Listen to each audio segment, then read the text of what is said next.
So இதை தாண்டி வரணும் விஜய், இப்படியெல்லாம் நம்ம பத்திரிகைகள் எழுதுறத பார்க்குறோம். பட் அதை தாண்டி வர்றதுக்கு விஜய் எடுத்துக்கொள்கிற இந்த காலம் இல்லை, அவர்கள் இவருடைய காணொளிக்கு அவங்க ஆமாம் சரியாக தான் சொல்லியிருக்காரு. ஹேமாலினி தலைமையில் வந்தவங்க பாஜகவுக்கு சார்பான அரசியல்னு ஒன்று இருக்குது, திமுக எதிர்ப்பு செய்யத்தான் செய்வாங்க.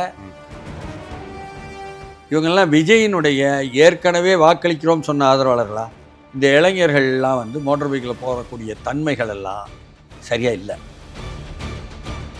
தாவேகா இன்னமும் முதிர்ச்சி அடையாத கூட்டத்தை வைத்துக்கொண்டு அதற்கு அனுபவமற்ற ரீதியில் வழிகாட்டல் கொடுத்து கொண்டு என்ன தொடர்வது என்பது பெரிய கேள்விக்குறி. ஆரம்பத்தில் இருந்த குழப்பங்கள் உண்மையாகவே புதிய கட்சி, அவங்களுக்கு நிறைய குழப்பம் இருக்கும். இதை சட்ட ரீதியாக எப்படி அணுகுவதுங்கிற குழப்பம் இருக்கும். தன்னுடைய கட்டமைப்பை இந்த நேரத்தில் ஸ்ட்ராங் பண்ணணும் தான், பட் இந்த நேரத்தில் அதெல்லாம் அப்புறம் பார்த்துக்கலாங்கிற ஒன்று இருக்கும். மாவட்ட செயலாளர்கள் பிரச்சனை, தொண்டர்கள் என்ன மனநிலையில் இருப்பாங்க, இவ்வளோ விஷயம் இருக்குல்ல.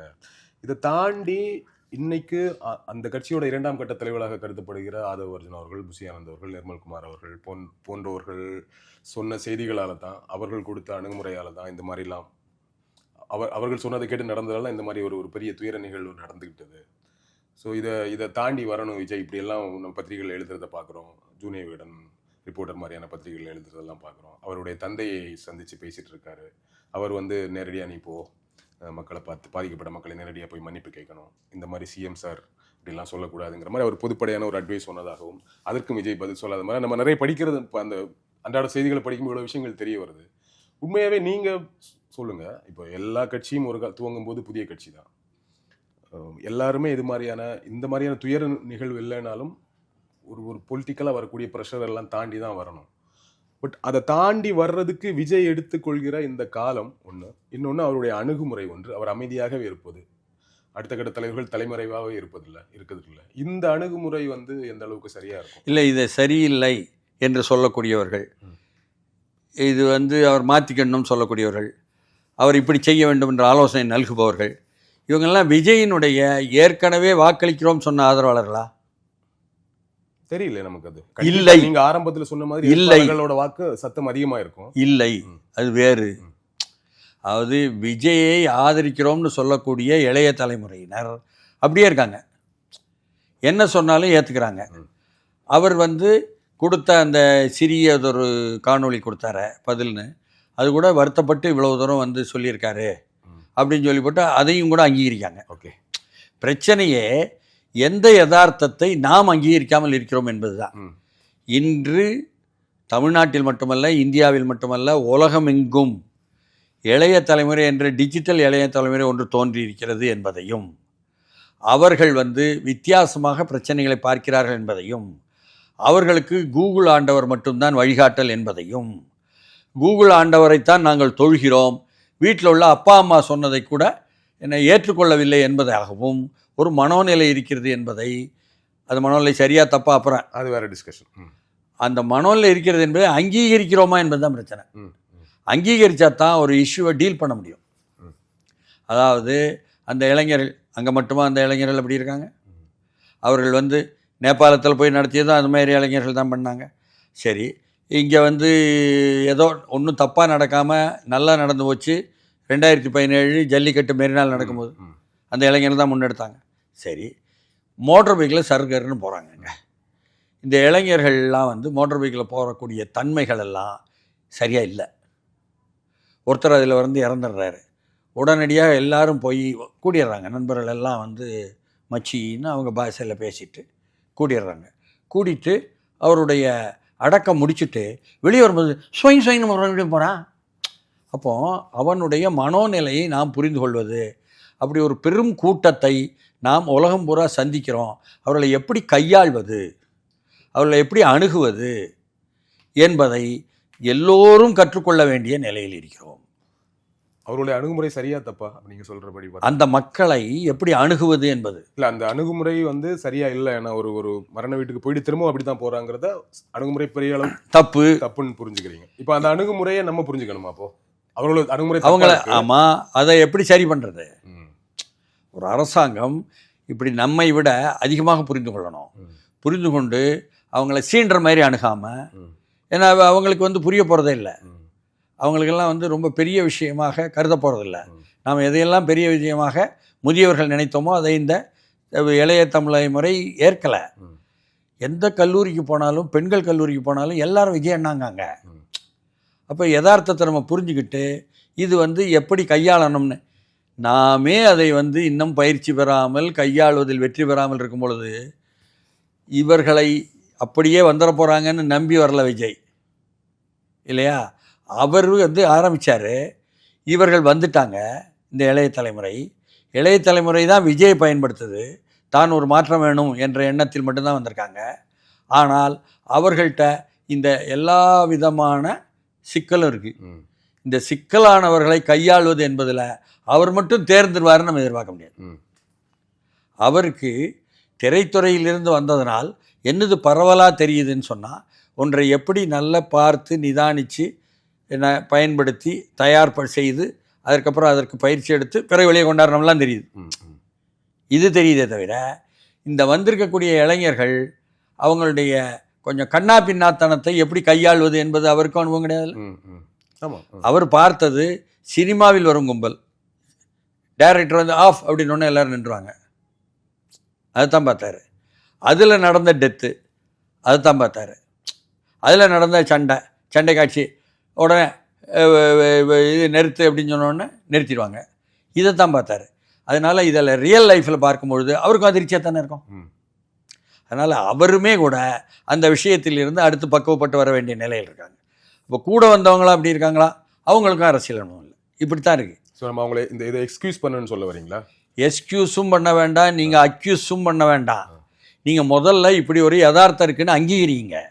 உங்களுடைய சமூகத்தில் இப்படி ஒரு பெரிய கூட்டம் வந்து நாளைய கூட்டம், டெவலப்பிங் ஃபோர்ஸ், டெவலப்பிங் ட்ரெண்ட் இப்படி இருக்கிறது என்று அங்கீகரித்தால் அதை கையாள்வது என்பது உளவியல் ரீதியாக எப்படி கையாளணும் என்ற சிந்தனையை நோக்கி போவீங்க. இப்போ நம்ம இந்த இளைஞர் கூட்டம் இருக்குல்ல, 18 வயசுலேருந்து 25 வயது உள்ளவங்க, அதுவும் குறிப்பாக 18 to 21, 22 வரைக்கும் இருக்கிறவங்க, அவர்கள் பெரும்பாலும் திமுகவுக்கும் அதிமுகவுக்கும் வாக்காளர்களாக இருக்க போகிறது இல்லை. பெரும்பாலும் இல்லை இல்லையா? அவர்கள் இதுவரை சீமானுக்கு இருந்தார்கள், கமல் வந்து இப்போ கமலுக்கு வந்து ஒரு பகுதி சீமானுக்கு இருந்தாங்க, இப்போ விஜய் வந்தால் விஜய்க்கு பெரும்பாலும் அவர்கள் இருக்காங்க. ஸோ அவர்கள் எப்படியும் இப்போ திமுக அதிமுக பொறுத்த வரைக்கும் அவங்க எப்படி நம்ம வாக்காளர்கள் இல்லை. அவன் எப்படி 25 வயசு கடக்கும் போது அவன் நம்ம வாக்காளராக மாறிடுவான்.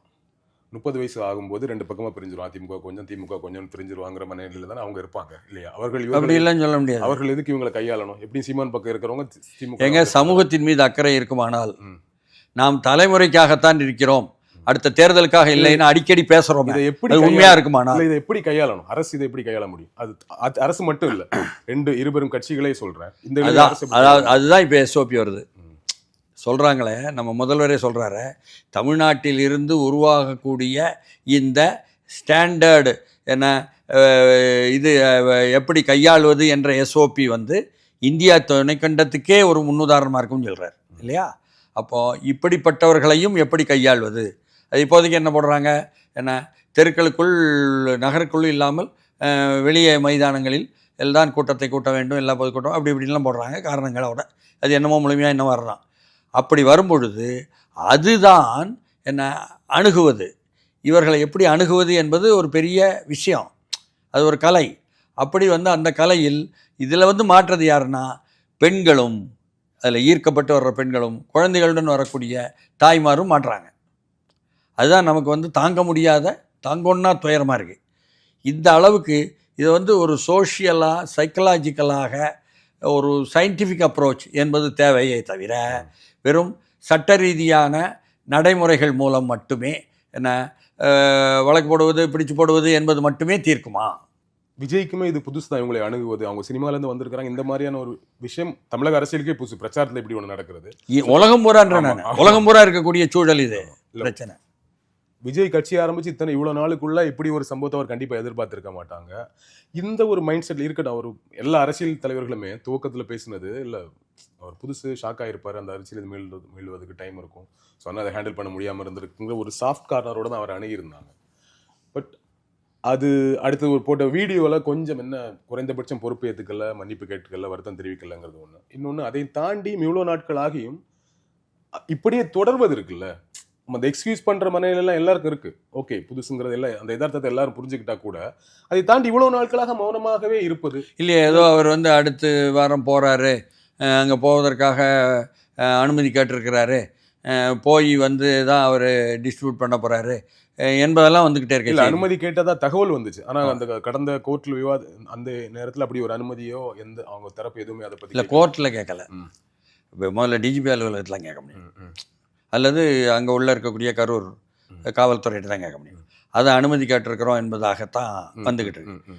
இது எப்படி இருந்தாலும் நாம் வந்து கடந்த காலத்தில் நடந்த நிகழ்வுகளில் இருந்தான் இது இப்படி சொல்ல வேண்டும், இப்படி வந்து பிழைகள் நடந்தால் அரசியல் தலைவர்கள் மன்னிப்பு கேட்க வேண்டும், இப்படி வருந்த வேண்டும் அப்படின்னு சொல்லி போட்டு ஒரு ரெடிமேட் சூத்திரம் ஃபார்முலா வச்சுருக்கோம்ல, அதை இந்த இளைய தலைமுறை ஏற்றுக்கொள்கிறாங்கன்னு பார்க்கணும். ஓகே, அவர்கள் அவங்களுக்கு வேற ஒரு ஃபார்முலா வச்சுருப்பாங்க, அவங்க புரிதல் வேற ஒன்றா. சிஎம் சார் இந்த ஃபார்முலாவை அவங்க ரசிக்கிறது இல்லை, அவர்கள் வந்து இவருடைய காணொளிக்கு வந்து அவங்க ஆமாம் சரியாக தான் சொல்லியிருக்காரு, அவர் முகத்தையும் பார்த்தாலும் மற்றதும் வருந்துறாரு, அவரால் வந்து ஷாக் ஆகியிருக்காரு என்பதெல்லாம் புரிஞ்சுக்கிறாங்க.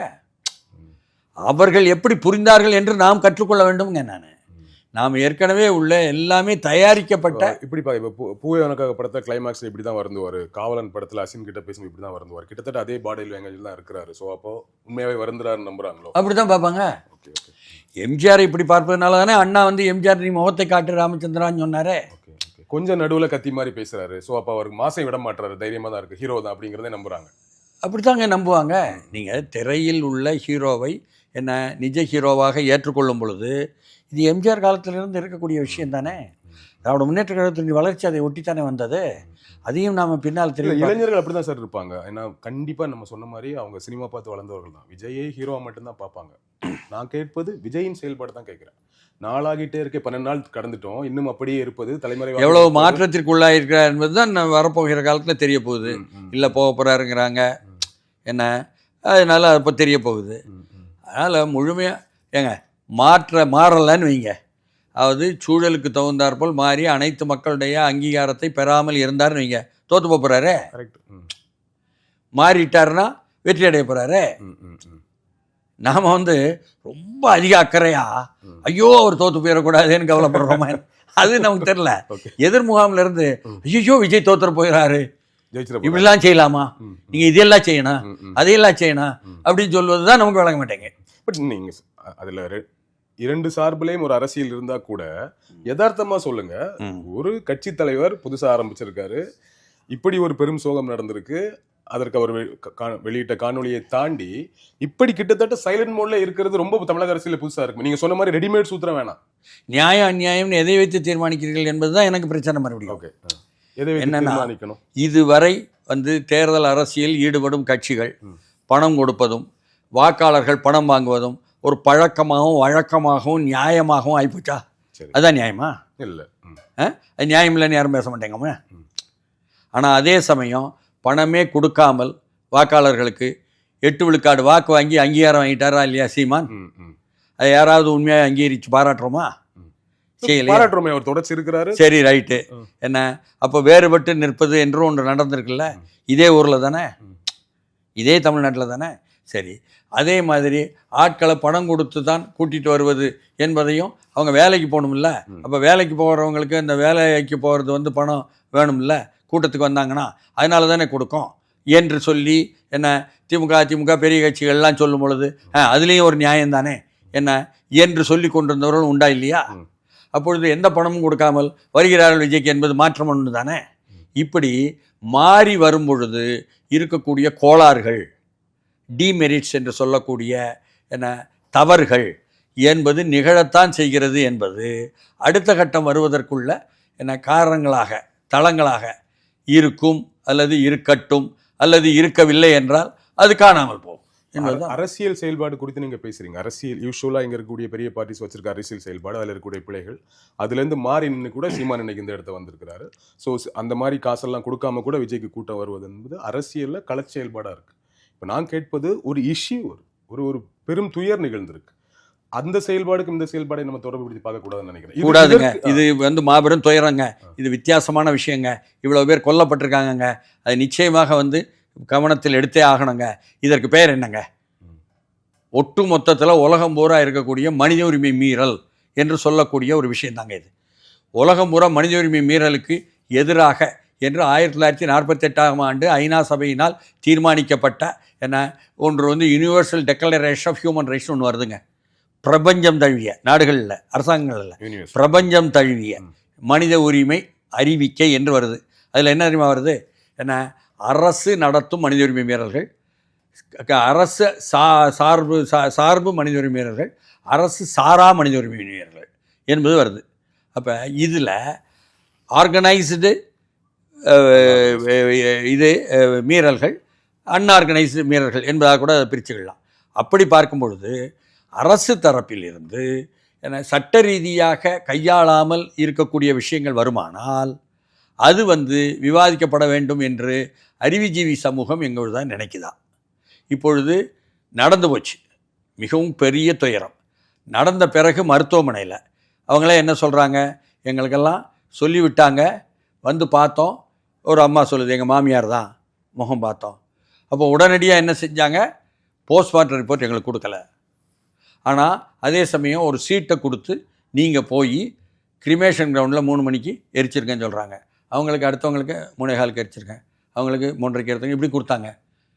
அப்போ எல்லா பாடியும் எரிச்சாச்சுன்னா போஸ்ட்மார்ட்டம் ரிப்போர்ட்டு என்ன என்பதும் தெரியலனா எப்படி நடந்தது என்ன என்பது அந்த போஸ்ட்மார்ட்டம் ரிப்போர்ட் மேலேயோ அந்த போஸ்ட்மார்ட்டம் நடத்தும் பொழுது வீடியோ பண்ணணும்னு உச்சநீதிமன்றம் சொன்ன வழிகாட்டல் படியோ நடத்தப்பட்டதா, அதற்கு பிறகு அந்த அறிக்கைகள் கொடுக்கப்பட்டதா, அதற்கு பிறகு உடல் இது போன்ற நிகழ்வெல்லாம் அசாதாரண நிகழ்வுகள், விரும்பத்தகாத நிகழ்வுகள் நடந்தால் உடலை அடக்கம் செய்வாங்க, பிறகு கூட எடுத்து ரீபோஸ்ட்மார்ட்டம் பண்ணுவாங்க, அதற்கான வாய்ப்புகள் இல்லாமல் எரிக்கப்பட்டதே. அப்போ இந்த விஷயங்கள் எல்லாம் பேசணும்ல. அப்போ நீங்கள் அரசு தரப்பில் இருந்து, அதாவது அரசாங்கம் வேறு அரசு வேறுங்க. அரசு என்பது அதிகாரிகளை கொண்டது, அவர்களுடைய செயல்பாடுகளை கொண்டது. அரசாங்கம் என்பது அரசியல் கட்சிகள் வந்து தேர்தல் மூலமாக வந்து ஆட்சி அதிகாரத்தில் உட்கார்வது, அவர்களுடைய பங்களிப்பு வழிகாட்டல் வேறு. அதிகாரிகள் வந்து சட்டத்தின் வழி நின்று நடத்தல் என்பது வேறு, புரியுதுங்களா? அப்போ அதிகாரிகள் சட்டத்தின்படி நின்று நடத்தியிருக்கிறார்களா என்பதையும் சேர்த்து கவனித்தால் மட்டும்தானே இது விளங்கும். அதனால் இதில் பாஜகவிலிருந்து வந்தாங்க, அவங்க வந்து என்ன செய்வாங்க, நாளைக்கு ஹேமாலினி தலைமையில் வந்தவங்க பாஜகவுக்கு சார்பான அரசியல்னு ஒன்று இருக்குது, திமுக எதிர்ப்பு செய்யத்தான் செய்வாங்க. அது நம்ம வந்து என்ன சரியாகத்தான் அவங்க சொல்லுவாங்கன்னு எதிர்பார்க்க முடியாது. நடந்த நிகழ்வியை அவங்க வேறு மாதிரி நேரேட் பண்ணலாம். அப்போ அதேமாரி இந்த பக்கம் என்ன பண்ணுவாங்க, இவங்களும் பண்ணுவாங்க. நாம் அந்த நேரத்திலலாம் யாரையும் மீண்டும் மீண்டும் நம்ப முடியும்? ஏன்னா அதிகாரிகளையும் அரசு இயந்திரத்தையும் காவல்துறையும் காவல்துறை அதிகாரிகளையும் ஏன்னா அவர்கள் தானே வழிகாட்ட வேண்டும், அவர்கள் தானே தீர்மானிக்க வேண்டும். எத்தனையும் போய் அதுக்கப்புறம் நீதித்துறையையும் என்ன மட்டும்தானே நம்ப முடியும்? அதுதானே சாதாரண மக்களுடைய சராசரி நிலைமை. அது சரியாக நடந்திருக்கிறதா என்பது தானே காலப்போக்கில் தெரியணும். ஸ்டெர்லைட்டில் நடந்துச்சு துப்பாக்கிச்சூடு, தெரியும் தெரியாதெல்லாம் சொல்லுவாங்க. ஆனால் அங்கு உள்ள மாவட்ட ஆட்சித்தலைவரையும் மாவட்ட கண்காணிப்பாளரையும் காவல்துறை கண்காணிப்பாளரையும் உடனே மாற்றினாங்க. அங்கே உள்ள மாவட்ட அமைச்சர்னு ஒருத்தர் இருக்கார், அண்ணன் காட்சியப்ப, அவருடைய செல்வாக்கெலாம் அவங்க 2 பேரும் வந்தாங்கன்னே வந்துச்சு. அந்த நேரம் வந்துச்சா இல்லையா? அப்போ இதுதான் அரசாங்கத்தினுடைய என்ன செல்வாக்கு என்பதை புரியுமா இல்லையா? அப்போ இந்த இடத்திலும் அதுமாரி வருமா இல்லையா? அதனால் எதையும் சார்பு இல்லாமல் பார்க்கணும்னா நாம் சென்னையில் இருக்கிறோம், சென்னையில் மெரினாவில் இதே மாதிரி நெருக்கடி வந்துச்சு, 5 பேர் பலியானாங்க. அப்பொழுது எந்த அளவுக்கு ஆய்வு செய்யப்பட்டு இது விவாதமாக்கப்பட்டது, அது யார் காரணம் என்பதையும் பார்க்கணும்ல. இப்போ 41 பேர் பார்க்குறோம், அப்போ அந்த 5 பேர் என்பதும் ஒரு முன்னுதாரணமாக இருக்கணுமே. அப்படியெல்லாம் நமக்கு ஏதாவது வழிகாட்டல் கொடுக்கப்பட்டிருக்கா? இல்லையே. அப்போ நாமெல்லாம் வந்து நம்ம எப்படினாலும் ஆர்கனைஸ்டாக இருக்கக்கூடியவர்கள். ஏன்னா நாம் வந்து தவறு செய்தால், பழைய கட்சிகளோ பழைய அரசாங்கங்களோ தவறு செய்தால் அது விவாதிக்கப்படாமல் என்ன எதிர்த்தரப்பை மட்டும் விவாதிப்பது என்பது, அதாவது தவறு இல்லைன்னு சொல்லவே இல்லை. நான் இப்போ சொன்னதில் இல்லை விஜய் பக்கம் தவறே இல்லை, அந்த கும்பலுக்கு தவறே இல்லை என்று சொன்னதாக எடுத்துக்கிட்டால் தப்பு. ஏன்னா தவறு நிறைய இருக்குது, இயல்பாகவே தவறுக்கான காரணங்களே இருக்குது. அந்த இளைய தலைமுறையினுடைய அந்த அந்த பாய்ச்சல், அது பேர் பாய்ச்சல் தானே, மாப் தானே, அது என்ன கும்பல் தானே, என்ன ஆர்கனைஸ்டு ஃபோர்ஸ் இல்லையே அது. அதனால அது அன்ஆர்கனைஸ்டு தான். அன்ஆர்கனைஸ்டு தான் வரும் என்பதை நாம் கையாள வேண்டுமே. அது எப்படி கையாண்டோம்? இதுவரை கற்றுக் கொடுக்கப்பட்ட சட்டத்தினுடைய வழிமுறைகள் படியோ, இதுமுறை கிரைசிஸ் மேனேஜ்மெண்ட்டுன்னு ஒன்று இருக்குது, நெருக்கடி மேலாண்மை, அதன்படியோ பொறுமையாக கையாண்டோமா? இதையெல்லாம் அதிகாரிகள் மட்டும் பார்க்கக்கூடாது, அரசே அதையும் கூட ஒரு சுய பரிசோதனை ரீதியில் பார்த்து வெளியே கொண்டு வரும் பொழுது மக்களுக்கு நம்பிக்கை வரும். இன்னும் நம்பிக்கையின்மை வந்துடக்கூடாது, அதுதான் நமக்கு வருத்தம். ஃபைன், நிறைய நேரம் பேசணும் அதை பற்றி. இப்போ அடுத்த கட்டமாக தாவேக்காவோட செயல்பாடு எப்படி இருக்கும் அப்படின்னு கேட்டால், நம்ம முன்னாடி பேசின மாதிரி அதிமுக பிஜேபி கூட்டணியில் தான் தாவேக்கா வருவதற்கு வாய்ப்பு அதிகம் என்று சொல்லப்படுகிறது. சரி தப்பு எல்லாத்தையும் தாண்டி ஒரு ஜேர்னலிஸ்டாக சொல்லுங்கள், தாவேக்கா இப்பொழுது எடுக்க போகிற மூவ் அதிமுக பிஜேபி கூட்டணியாக இருந்தால் வர்ற எலெக்ஷன் ரிசல்ட்டுங்கிறது ஒன்று, வர்ற எலெக்ஷனில் ரிசல்ட் எந்த மாதிரி இருக்கும், ஓவராலாக தாவேக்காவின் எதிர்காலம் எந்த மாதிரி இருக்கும்? இல்லை கணிப்பு தான் கேட்குறேன். இல்லை நமக்கு ஆர்வடமெல்லாம் சொல்லக்கூடாது, சொல்ல தெரியாது. ஆனாலும் தாவேக்கா இப்படி ஒரு இன்னமும் முதிர்ச்சி அடையாத கூட்டத்தை வைத்துக்கொண்டு அதற்கு அனுபவமற்ற ரீதியில் வழிகாட்டல் கொடுத்து கொண்டு தொடர்வது என்பது பெரிய கேள்விக்குறி. அதனால் அதிமுக போன்ற ஒரு பெரிய கட்சியுடன் இணைந்து அது செயல்படும் பொழுது, அதுதான் தருமபுரியில் ஒவ்வொரு இடத்துலையும் பார்த்தோம், எடப்பாடி போன இடங்களில் தாவேக்கா கொடியோடு வராங்க. அந்த இணைந்து செயல்படும் பொழுது இவர்களும் கற்றுக்கொள்ள முடியும், அவர்களும் வலுப்பெற முடியும், அதுதான் சரியாக இருக்க முடியும் என்று தெரியுது யதார்த்தத்தில். ஆனால் பாஜக என்று தமிழ்நாட்டு மக்களால் ஏற்றுக்கொள்ளப்படாத ஒவ்வாமையில் இருக்கக்கூடிய ஒரு கட்சியுடன் இருந்து கொண்டிருந்தால் அது விஜய்க்கு வரக்கூடிய நற்பெயரையும் கூட உடைத்து விடுமா விடாதா என்ற கேள்வியும் இருக்குது. அதிமுக எல்லோரும் என்ன சொல்கிறாங்க, அதிமுக தாவேக்காவுடன் தான் முயற்சி எடுத்துச்சிங்க, அந்த பேச்சுவார்த்தை வெற்றி பெற ஆகலைங்க, அதனால தாங்க வேறு வழி இல்லாமல் அவர் பாஜகவோட போனாருன்னு சொல்கிறாங்க. அப்போ இப்போ தாவேக்காவும் அதிமுகவும் அப்படி அண்டர்ஸ்டாண்டிங் வந்துட்டாங்கன்னு சொன்னால், அப்போ பாஜகவுக்கு எண்ணிக்கை குறைவாக கொடுக்கிறீங்களா தொகுதி, நாங்கள் கோவப்பட்டுக்கிட்டு வெளியே போயிடுவோம் அப்படின்னு வெளியே போகலாம். தமிழ்நாட்டு மக்கள் பலரும் மகிழ்ச்சி அடைவாங்க. ஏன்னா அதற்கு இல்லை, நீங்களே அண்ணே கொஞ்சம் தள்ளி நில்லுங்க, என்ன இந்த சட்டமன்றத்தை நாங்கள் முடிச்சுக்கிடுறோம் அப்படின்னு பழனிசாமி தைரியமாக சொல்லலாம். வேலுமணி தங்கமணி விடுவாங்களா எனக்கு தெரியாது. ஏன்னா இப்படியெல்லாம் பல்வேறு விஷயங்கள் அதுக்குள்ளே இருக்குது. அதனால் அது இப்பொழுது விரைந்து அதன் காலப்போக்கில் நம்ம இந்த மாதத்திற்குள் பார்த்துட முடியும் என்று நம்புகிறேன். தமிழகத்துக்கும் சரி தாவேக்காவுக்கும் சரி ஓரளவுக்கு பெரிய சேதாரம் இல்லாமல் நன்மை விளையும்னா பிஜேபி அங்கிருந்து வெளியே சென்று தாவேக்கா அங்கே போவது கரெக்டாக இருக்கும். அதிமுக பிஜேபி பற்றி எனக்கு பேசவே தெரியலை, ஏன்னா எனக்கு கண்ணு கட்டிய தவிர தெரியலை அப்படி ஒரு கட்சி. அதனால அதிமுகவுடன் போவது என்பது அவர்களுக்கு ஓகேயா இருக்கும். அப்போ பிஜேபி வந்துடுவாங்களா என்பது சுற்றி சுற்றி பார்த்துக்கணும் அவங்க. ஓகே நிறைய விஷயங்கள் பேசணும். வழக்கம் போல் சுவாரஸ்யமாகவும் சீரியஸாகவும் எல்லா கலவையாகவும் இருந்தது. நன்றி, வணக்கம்.